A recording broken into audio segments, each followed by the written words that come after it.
This is the Kindy Rockstars Podcast, Season 4. Bringing you incredibly talented singers, artists, creators, and producers in the genre of children's music. I'm your host, Patrick Adams. Each episode will feature songs, albums, videos, or live performances, along with great stories from the artists themselves. Kindy Rockstars Season 4 is proud to be supported and sponsored by Waltmania Public Relations, serving the family entertainment community for more than 20 years. And now, on with the show.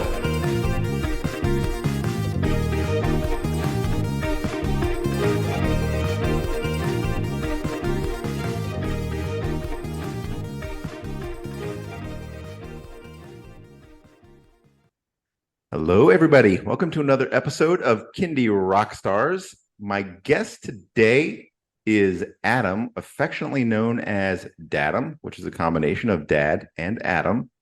But he is the head of the band Rockaroni and Cheese, a family band. Welcome to the show, Adam. Thanks, Patrick. I'm glad you welcomed me because I do want to say I do not know if I am the head of our band, but we'll talk more about that in a little bit. We can cover that topic for sure. Yeah. All right. Well, I love the name Rockaroni and Cheese. Every so often, a band name comes along that just kind of makes me smile, and this is one of them. It helps that one of my son's favorite food is macaroni and cheese. So there you go.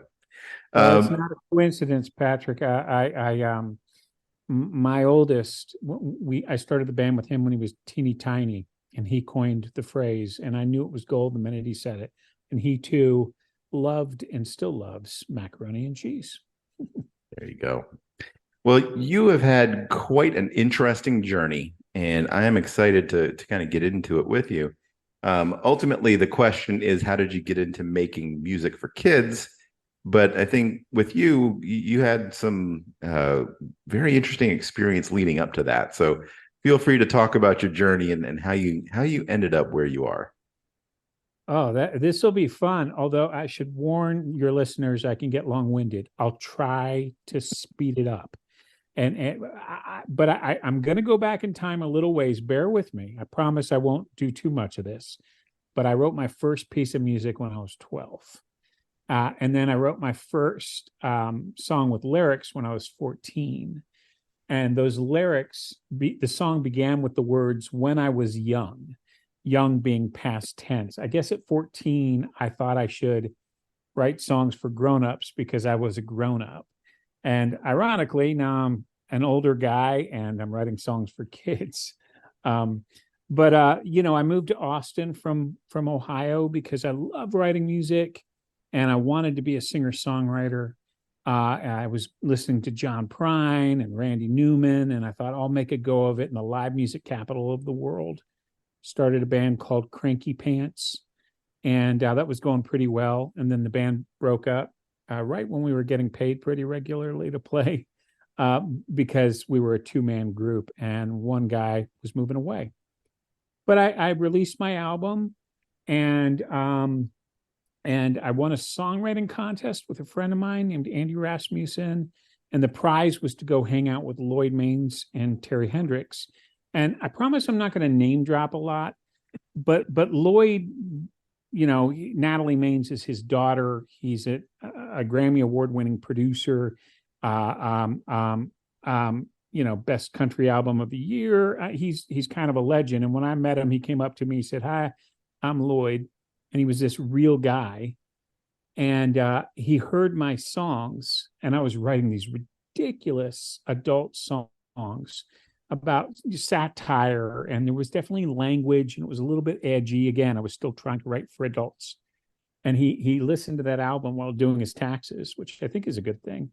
He said, "Adam, I think you should write children's music." And I didn't know what he meant by that. That kind of seemed weird to me, that I'd write these weird joke songs and write kids' music. It didn't make any sense. But looking back now, I get what he's saying. I mean, what are children's songs but entertaining novelty songs that make you laugh and have a good time? So that made sense. But there's a story I want to share that I think you would like me to tell And that's when I sent that album to Dr. Demento. And I sent it to him, and he emailed me back because the album had been out for a while. And he said, "Why didn't you send this to me sooner? It's amazing." And I said, "Really? You like it?" I mean, this is the guy who discovered Weird Al Yankovic. I mean, I felt like I had arrived. It's like, yeah, I'm going to play it on my show, because he still streams his show. This was a while ago now. And he played it on his show, and he called me the brilliant Adam Donmoyer. And I think I sent you, Patrick, a screen grab of that. Yeah. I had to, like, you don't do music because you're going to get rich and famous. You do music because every once in a while you move somebody, or somebody you really admire acknowledges you. And that was a moment for me. Having him do that. But anyway, I kept writing silly songs, goofy songs, and playing out when I could. And then I had my first son, back in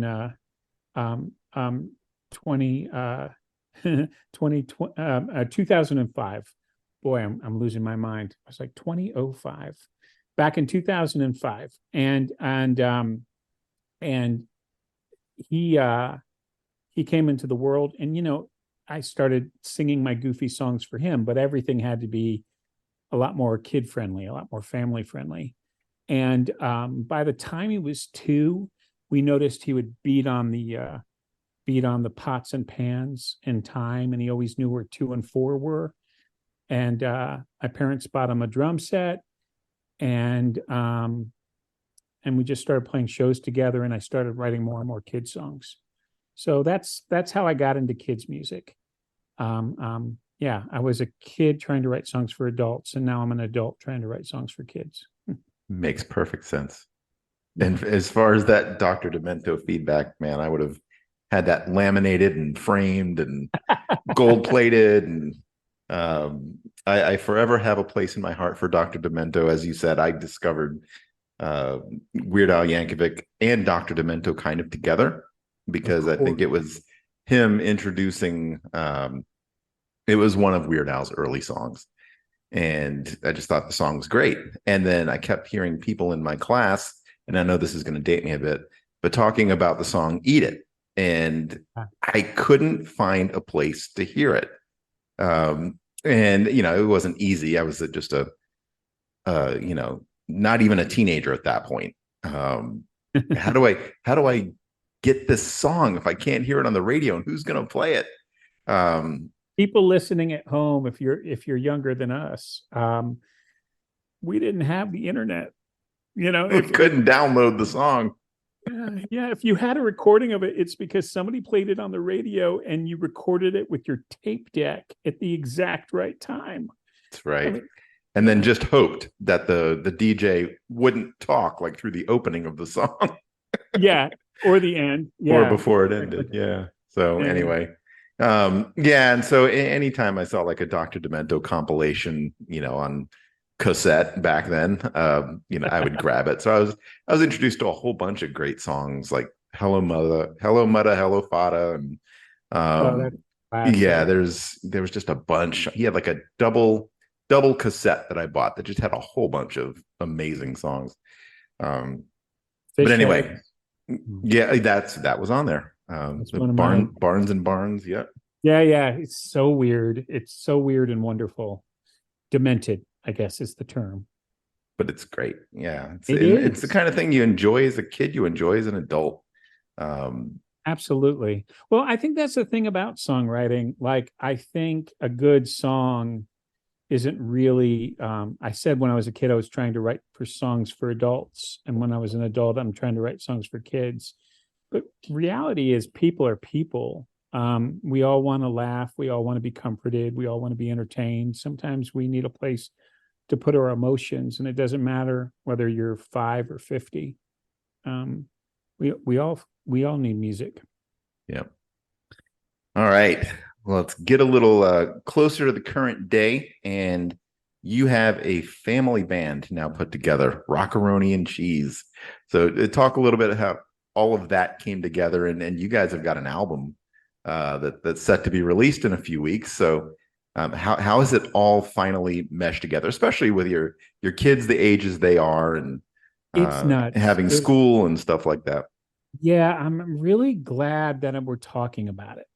Because okay, it's a lot to talk about, and a lot to put into words. So I was saying that Milo was 2.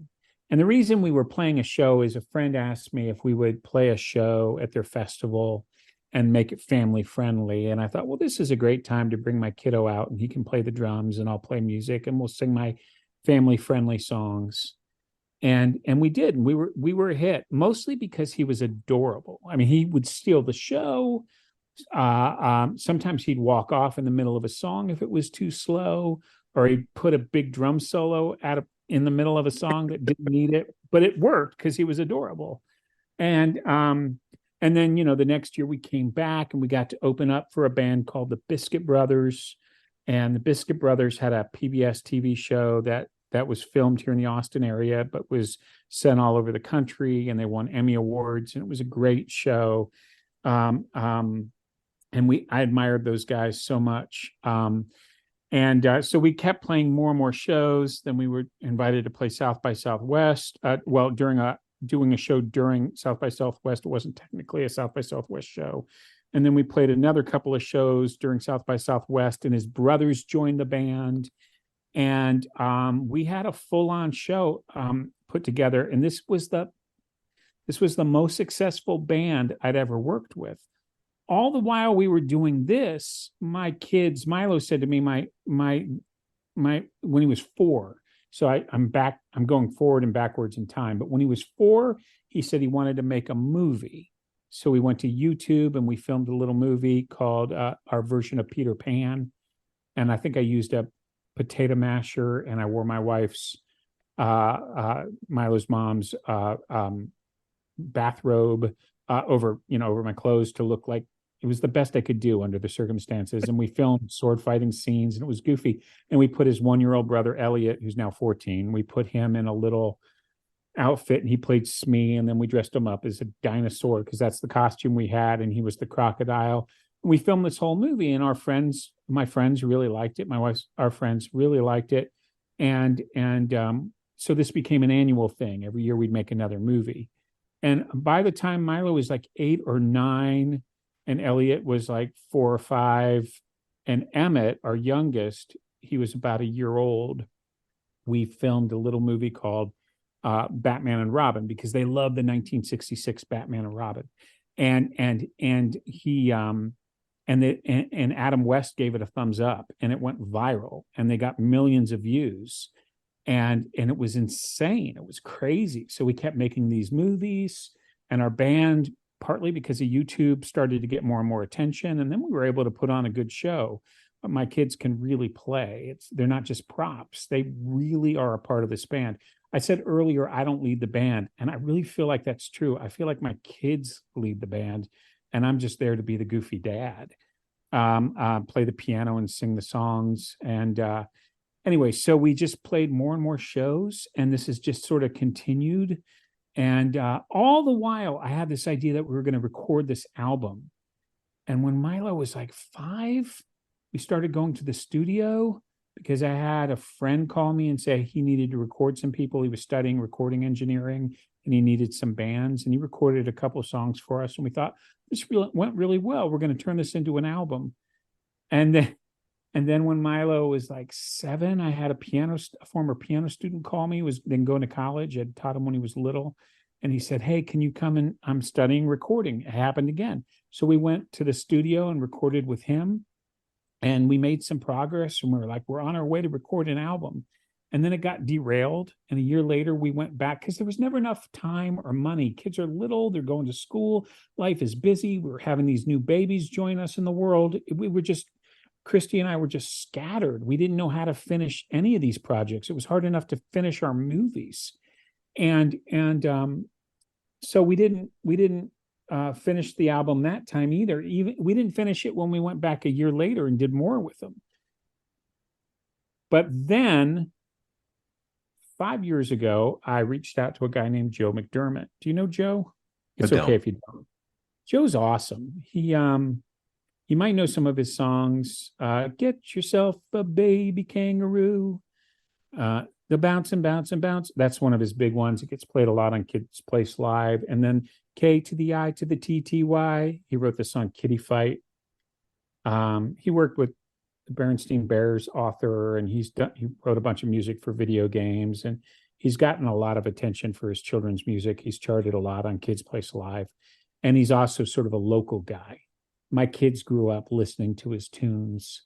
And I said to Joe, we saw him at a show once. I said, "Hey, could we record with you? Would you help us produce an album?" And we started to record it. And then we didn't go back to the studio for a year. Like, we had this horrible pattern, and I felt like it was never going to happen. But then 4 years ago, we went back again, and we just started fresh. And we made all this progress. Milo was 13 or 14. We laid down all the piano and the drums. Then we brought in his brother Elliot, who was like 9. And we brought in his little brother Emmet, who was like 6. And it depends when we were in the studio, because like I said, we were there 5 years ago, and then we were there 4 years ago. But we started to record their parts, and we had everything done in terms of Milo and me, the piano, the drums, and the main vocals, at least scratch vocals. And we were feeling really good. And it was the beginning of 2020. Milo just started high school. And then the world. We know what happened in 2020. Yep. And it's not a unique story. It's not a special story. I mean, we all have this in common, this experience. Things got derailed. The thing that hurt, though, is because Joe sent me the audio that we had. And I realized that for me, for what I need from this, which is just a sense of accomplishment, connecting with my kids, creating something that we can share with future family members. I don't care if the world loves it. It's the same reason we made all our little movies, and some of them got a lot of views, but we made those for us. And it's the same with these songs. And I thought, this is breaking my heart. I want it to exist. So I called Joe and I said, "Joe, what do we do? What do we do? This is breaking my heart." But I'm a type 1 diabetic. I was nervous. I have bad asthma. I just didn't want to get sick. I was being very cautious, very careful. And he brought over a direct box and a microphone, and neither of which I'm using right now, or this audio would sound better on my end. But we started recording stuff at home. I've got all of this stuff on video and photos of my kids recording their parts. Emmet, my youngest, with a trumpet and blowing so crazy, he sort of fell to the ground, and then he just kept blowing. He was crazy. And we got grabbing Elliot's stuff and all the little guys' stuff that we were missing. And thank goodness I did, because Elliot's voice was starting to change from that like 9-year-old to 9 and 10-year-old to this like 11 and 12-year-old. He wasn't full on man voice, but we captured his voice at this time in his life. And then of course the world kind of started to get back to normal, and we got back in the studio with Joe, and we finished. We finished. Took 5 years, 4 or 5 years, depending on how you count, or maybe it took more like 10 or 11 years if you count from the time Milo and I started going to the studio. But it was finished. And I owe Joe McDermott a lot, because he was patient and he was nurturing, and he's brilliant. And I'm really, really proud of it. And I'm really proud of having this connection. Yeah, I'm gonna look him up and connect with him also after the show. You should. Joe's the greatest. My dad came and sang on the album. That was before lockdown, but he came in from San Diego and he sang on the album. There's a lot of family. He sang our cover of Rubber Ducky. That's the one cover on the album. And anyway, there's a lot of personal family friend connections. Only 3 people other than the kids and me and my wife. My cats and dogs are also on the album, and one of my cats just came in, and they're meowing because my wife's bringing them food. I don't know if you can hear them. They are adorable. We have had a few pet guests join shows, and they are more than welcome. Well, they all appear, but other than my immediate family, the only people who are on the album is Joe McDermott. Joe plays cello and fretless bass and guitar and does some singing. Does a spoken intro to Peanut Butter and Jelly. And then my friend Vi, the fiddler, Vi Wickham, he played fiddle. And then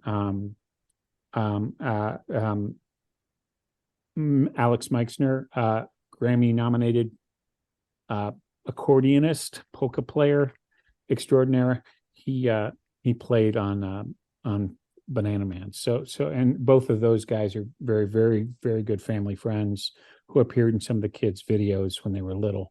So and Vi inspired Elliot to learn fiddle. But other than that, all the drums, all the piano, all the violin, all the trumpet, tuba, some of the guitar, that's all my kids and me.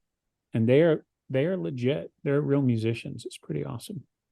Well, I think you have a wide range of feelings coming to this. One of them has to be, excitement that this is almost here. Yes. Relief that you've finally gotten to this point, and what a journey it's been. Your kids have literally grown up making this album. Oh my gosh. It sounds like I have 10 kids on the album because they're singing all over it, and they're different ages and their voices are different places. And it sounds like I have a ton of kids. Just the 3 though. It's funny. All right. Well, we've got 5 songs we're going to feature from the album. So let's jump right in here. Wonderful kids topic. We've had many of this theme as a song on the show. On my next album, I will also have one. But the song is called My Dinosaur. Dinosaur is a good buzzword for kids. But talk about this song. What inspired you to write it? Emmet, not Emmet. Sorry, I must be getting old. Milo. It was the first song. He wrote the title. We were sitting together, and I said, "Let's write a song." Now he didn't. He said, "I want to write a song called My Dinosaur." So I just started playing the chords and making up some lyrics, and that became our kind of most common bring down the house kind of song. He'd go nuts when he played it, and he'd bring down the house. So, yep. All right. We're going to play it now for everybody. Hope everyone enjoys it. Here it is, My Dinosaur by Rockaroni and Cheese. I've got a dinosaur, and he's got a mighty roar, but don't be afraid, he's my best friend. He's really super cool, and he is an herbivore, which means he likes broccoli more than hamburgers and Lunchables. He only eats what's green. My dinosaur, he is enormous, and when it's cold, he'll wrap his big tail around us to warm us. His name is Albert Gore, not that one, he's only 4, but he's always out there cycling, taking cans he finds to the plant for recycling. And he is a real fun guy, and he'll always give us a ride. He'll let us climb up high and slide down his stairs. And my dinosaur, he is enormous, and on Halloween he'll give a scary performance. I'll show and tell, friends all scream and teachers yell and say, "Hey, I told you that I got a dinosaur!" Oh, a dinosaur!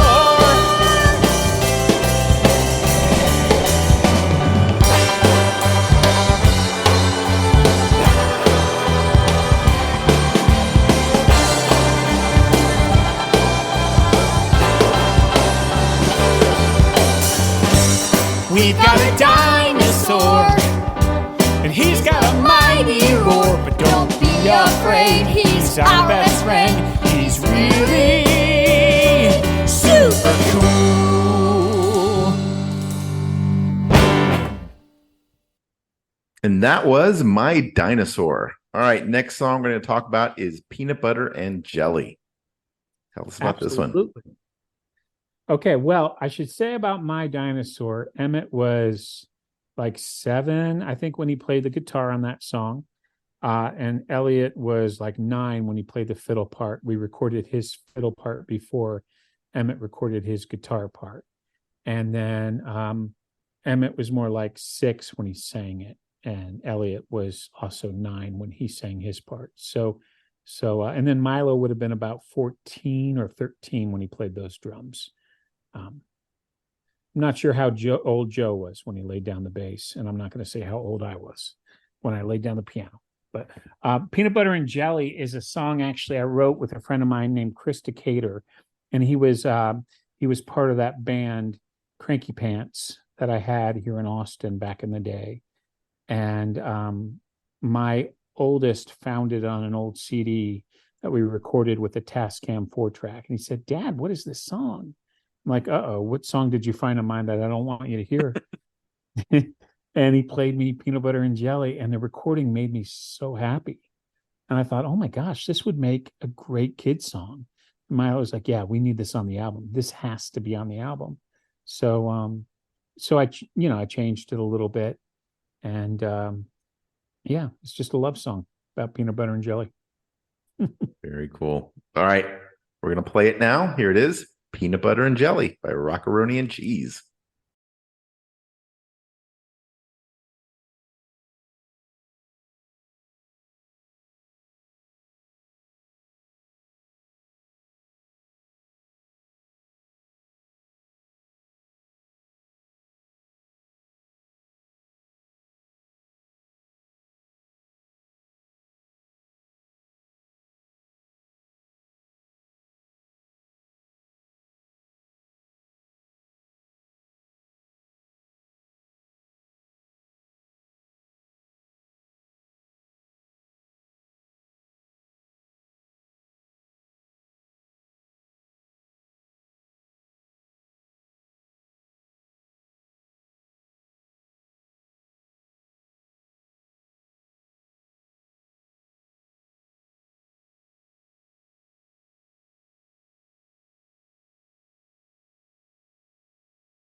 And now, for a tasty trip down memory lane. In the year 1884, Marcellus Gilmore Edson created a product from smashed peanuts he called peanut paste. It was further smashed by Dr. John Harvey Kellogg and dubbed peanut butter. Around that same time, Dr. Thomas Welch was working on a product that would eventually be called grape jelly. But the real magic happened in 1901 when Julia David Chandler thrilled the entire world by spreading peanut butter and jam between 2 pieces of sliced bread, creating the first known prototype of the amazing, the delicious, the world famous. I'm so hungry. Do you want some yogurt? No. How about tortilla chips? No. Oh, I know. Cheese sticks. No. Cashews? No. Almonds? No. Walnuts? Mm-mm. Pecans? No. Hazelnuts? No. Macadamia nuts? No. Pine nuts? No. Brazil nuts? No. Oh, I know what you want. You want the snack that never fails. Oh, that's it. I want a Peanut butter and jelly sandwich goes together like art in the Louvre. Poetry destined for my belly, picnicking under the stars and moon. Oh yeah, peanut butter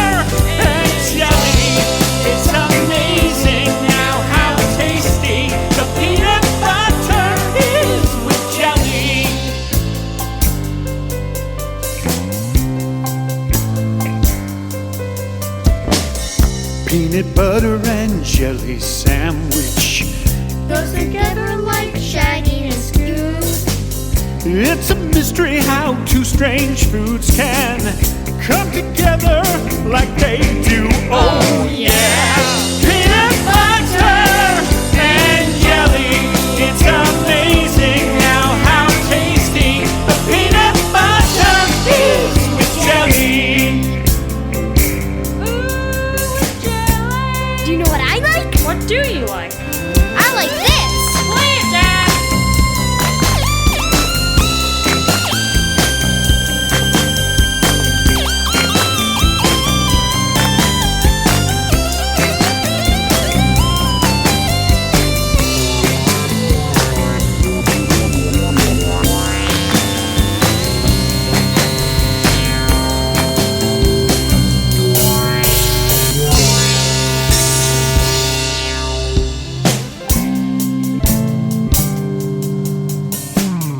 Peanut butter and jelly sandwich goes together like me and you. You're sweet and fruity, and I'm really nutty. Won't stop eating even the crust too. Oh yeah! Peanut butter and jelly.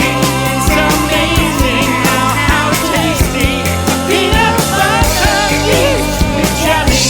And it's every on a Tuesday. Peanut butter is amazing, and it's tasty. It's organic. Peanut butter, Jelly. with jelly, with jelly. All those kids are yelling. Ooh, yeah.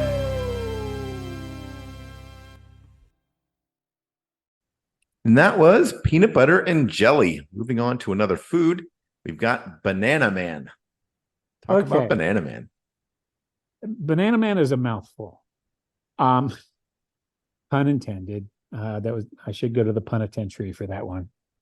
I should be punished. Okay, I'm gonna stop. I should say about peanut butter and jelly, that intro was Joe McDermott. I wanted him to just do something fun on the album, and he did a little newsreel thing, and under a little ragtime piano part, I composed for it.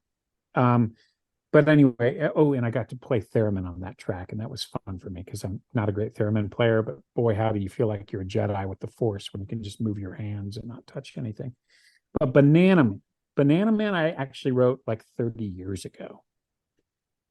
It's the oldest track on the album, and it was definitely full of just bad grown-up jokes and bad puns, and the music is just heart and soul. It's in the key of C. It's a 1-6-4-5. And it's just that chord progression over and over again.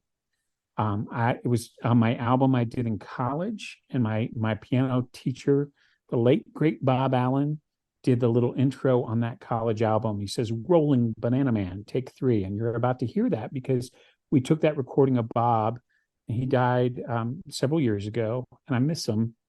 We took that recording of him and put him on the track. Not only that, my buddy Steve, who I went to college with, died much too young. And I know this isn't going to mean anything to kids, but it means a ton to me. We put in his little clicks in the beginning, and then when my son Elliot sings a verse, he sings along the end. And go ahead and eat that thing. They sing that together. We took the audio from the college album and put it in.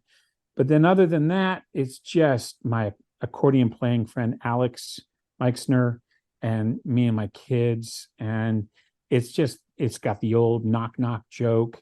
It's just an old stupid song. But what I learned about that song when I recorded it in college is that sometimes you pour your heart and soul into songs, pun unintended, because again, it's 1-6-4-5. But you pour your heart and soul into a song. You try so hard. You write this song that you just think everybody's going to love and nobody cares. And then the song that's just full of banana puns, that's just silly and nonsensical. that's the one everybody loves. And 30 years later, my friends still call me Banana Man. Instead, I'm wearing a banana shirt, which nobody can see on this audio podcast, but you can see because we're on Zoom. And so I love this silly song. Also, my kids are little when we recorded it the first time, and they're older when we recorded it the second time. So you can hear all 10 of my 3 kids singing on this one. Love it. All right. Well, let's check it out. Here it is, Banana Man by Rockaroni and Cheese. Rolling, Banana Man, take 3. Banana Man, he's long and he's yellow. He's a friend of mine, yeah, he's a real nice fellow. If you make fun of him, well, that would just be wrong.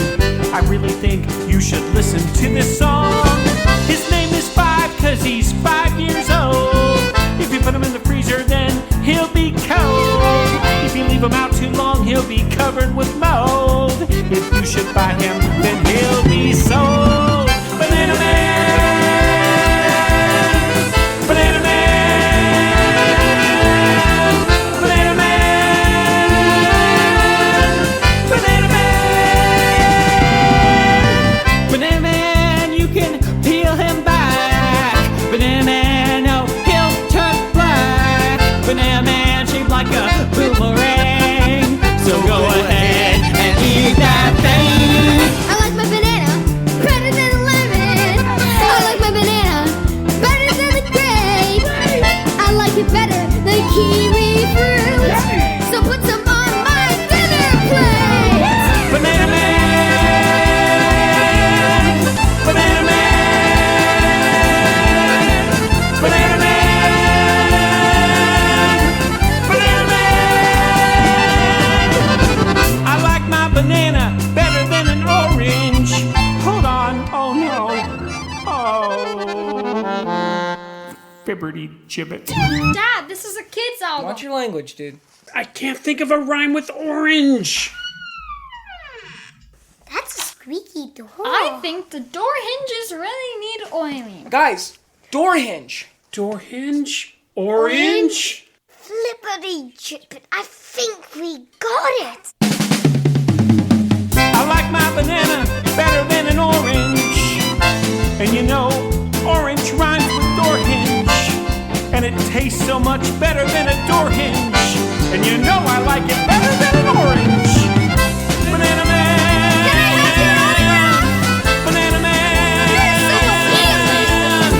Banana Man, Banana Man.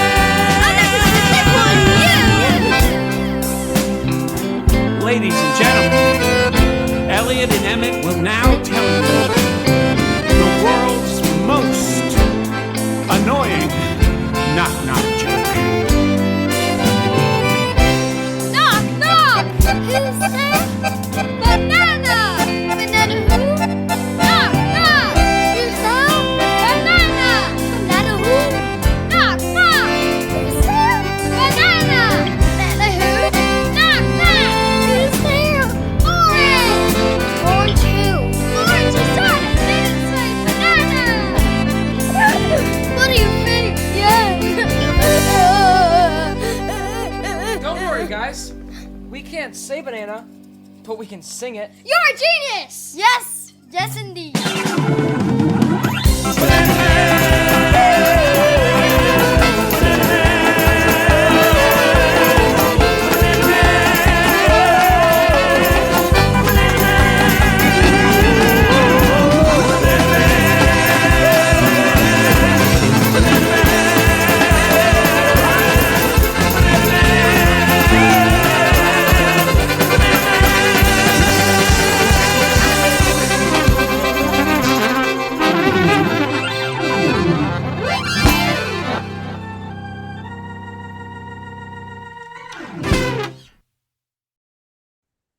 That was Banana Man, and the next song we're going to cover is Beautiful. Tell us about this one.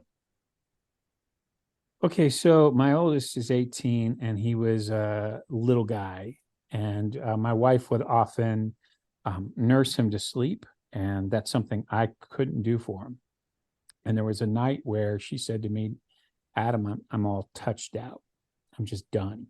You need to put him to sleep. Back then, until to this day, he doesn't sleep. Sleep isn't his thing. He's not wired to sleep. It was an interesting challenge. So I remember I put him in the swing. I can see it clear as day in my head. We put him in the little battery operated swing, and I grabbed my guitar. Even though I'm a piano player, I can muddle through on the guitar, and I sang him this song. And I got almost the first verse just off the cuff, and then I went. It's this obsessive moment where you're like, "Ooh, I'm onto something," and he did fall asleep. So then I had to leave the room, and I wrote the rest of the song. And he's a good sport about playing with me on this one. He always has been. I think it embarrasses him a little bit. Not that, he loves me, I love him. All of that's great. But remember, he's 18 now. So we had shows when he was, when he was 11, 12, 13, and his dad's talking about how beautiful he is. Anyway, so we recorded this one, and I don't know if it's a kid's song. I think the grown-ups might like it.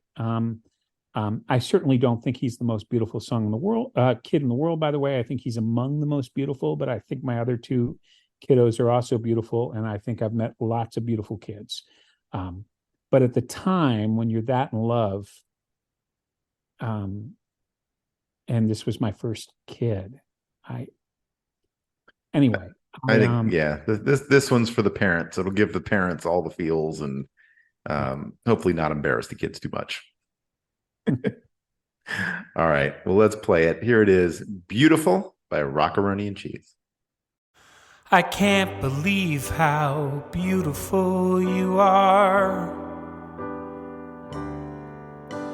I can't believe your mother and I made you. You inspire me to sing and play guitar. 'Cause I can't believe how beautiful you are. And sure, I am biased, 'cause I'm your daddy. And if you were an ugly kid, well, I'd still love you madly.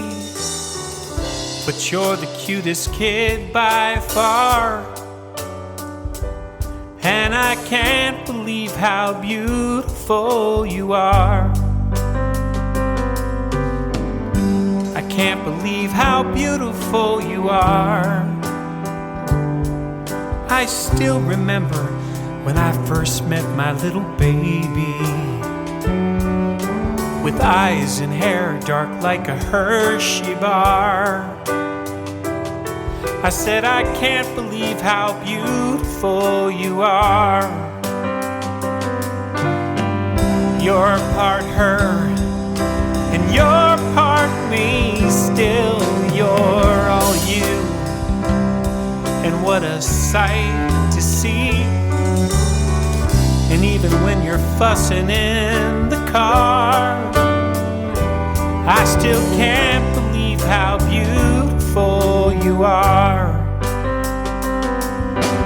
You could put the Gerber baby out of a job if you wanted to, but that's not you. 'Cause you're not a mascot for the man, and you frown at foods from jars and cans. But drink mom's milk a while, you'll get that sleepy smile. And I can't believe how beautiful you are. My walking, talking baby, you amaze me. Hours of video of you, our YouTube star. 'Cause I can't believe how beautiful you are. No, I can't believe how beautiful you are.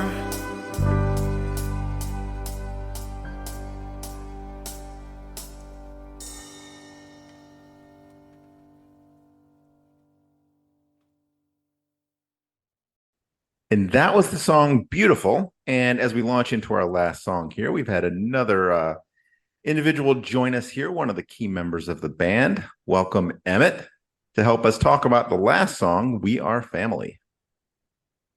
So, Emmet, I wrote We Are Family for you.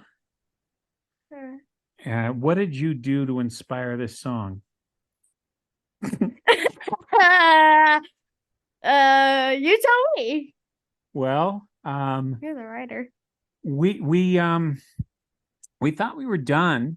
We thought our family was done. And then we got this wonderful, happy surprise that Emmet was coming. And then when he got here, it's like we knew we were complete. My wife talks about that all the time. And we wrote this song for you. And you probably do not remember, but when you were little, I had a student call me and invite me to come and record with the band. We tried to record the song, and we put a microphone in front of you and got you to do some babbling and singing. Do you remember that? I don't remember doing that, but I remember it. Right. Yeah. You remember it because in the song we sing the song, and then this is and then we put that audio from when you were about a year old on. Yeah, it's something like that, only it's a little bit more. No, you don't do any. What do you... Anyway, so Emmet's been listening to this music since he was born. This has been the soundtrack to his life. He's also been playing Baby Alfred in movies and all kinds of different characters in movies. Do you like playing in the band? Yes. He actually sings on this one too as a bigger kid, but it's in the last chorus. We couldn't really have him sing any of the verses. Your mom sings on this one though too, right? Yes. Yeah, she's in all our band photos because she's behind the scenes, but what does she do for the band? Costume changes. Yes. When we play live, you wear a lot of costumes. Like what? What do you wear? An inflatable dinosaur. Okay. And a cat costume. Cat sometimes. Costume, yes. A banana. A banana. You dress up as Yeah. a man. And a couple of small things like a cape and a thingy hat, like a hat thingy. And also he's playing guitar and trumpet. So she helps us load up the car with all of our props. And she also helps Emmet with his costume changes. She's a key part of the band, but she was an equity stage manager. She's more of a behind the scenes kind of person. But on this song, she was willing to come on and sing, and she was nervous about it. But Joe McDermott worked with her and made her feel calm and comfortable, and she did a great job. Also, your big brother Milo sang on this. Yeah. And of course, Elliot sings on Yeah. it. Yeah, so it's a really big family production. And our friend Vi, the fiddler, Wickham, he played fiddle on this one. So it's a really special recording. Yeah. And you're awesome. And you say I love you at the end, which is a spoiler. Something to look forward to now. Yeah, spoilers. He loves us. Very cool. Well, nobody could guess that. Nobody knows. Well, the fact that my brothers are 7 and 9 years older than me, I can only assume that I too was a surprise, but also a family completer as well. So that's awesome. How many brothers? Meant to be 2. Oh, so you're one of 3 boys. Yep. I'm one of 3 boys. My kids are 3 boys. My dad was one of 3 boys. Maybe we're related. Well, when I started, I had two boys right away. So I had just this overwhelming feeling that no matter what, my family was going to be all boys. But now it's 3 consecutive girls. Wow. Because it's something about the dads that determine the gender, and so something changed. That's amazing. I have to go back at that time. Okay, what would I do differently? Anyway, I'm glad you ate something healthy. I don't know. Could be. We'll see. But welcome, Emmet. Thank you for being part of this. We're going to play the song now here on the show. Here it is. We Are Family by Rockaroni and Cheese. I will tickle your toes, and I'm gonna wipe your nose, then dress you in clean clothes. That's just how it goes, I suppose. I'm gonna hold you near and soothe away your fears. A kiss for every tear. so dear. We'll pretend to fall down. Your circus, we're the clowns. Your laugh's our favorite sound. We're happy you're around. We are family, and family's great. You were destined to come to us. What a lovely fate. 'Cause we are family, and family's fun. And you belong here, 'cause you're our little one. You fill your diapers and our hearts too. Cry, spit up. That's what babies do. You're too young for Doctor Who. We are so in love with you. Sometimes I will get stressed and curse and think of all the moms I'm worse. But then I'll calm down and we'll nurse. I'll wear you like a purse. We are family, and family's great. You were destined to come to us. What a lovely fate. 'Cause we are family, and family's fun. And you belong here, 'cause you're our little one. I will write you songs. I'll help you grow up strong. Also things that go wrong. You're right where you belong. Sing a song.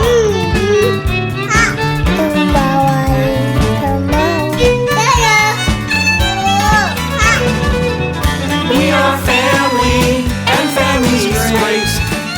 You were destined to come to us. What a lovely fate. 'Cause we are family, and family's fun. And you belong right here, 'cause you're our little one. We are family, and family's great. You were destined to come to us. What a lovely fate. 'Cause we are family, and family's fun. And you belong right here, 'cause you're our little one. You're our little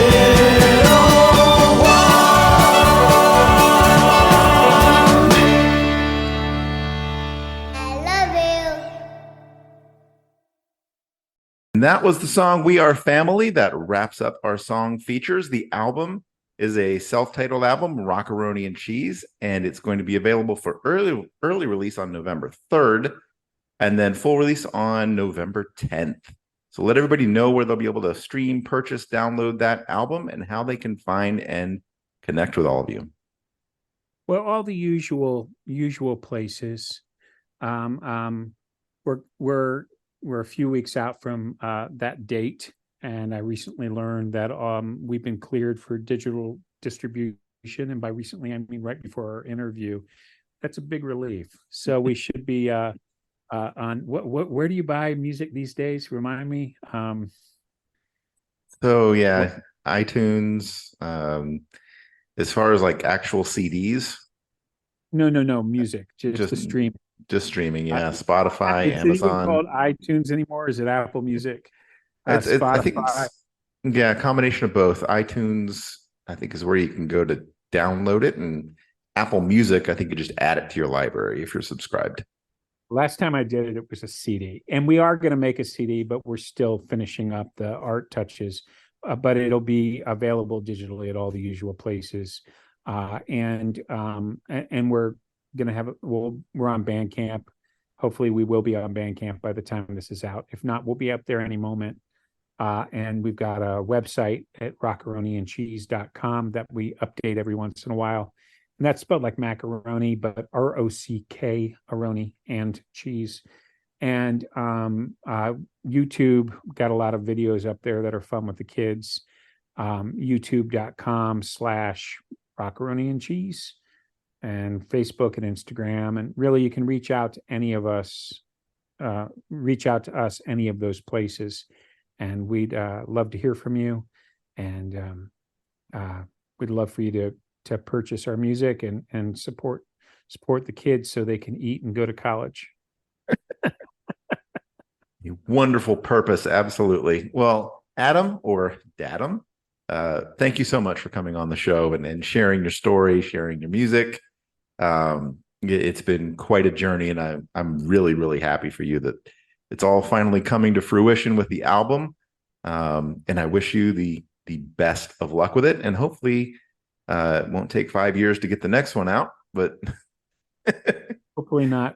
Patrick DAdams, it has been a pleasure to spend some time with you. I love your show, and I appreciate you including us and letting me tell our story. Thank you. Absolutely. All right. Talk to you again soon. All right. Bye-bye.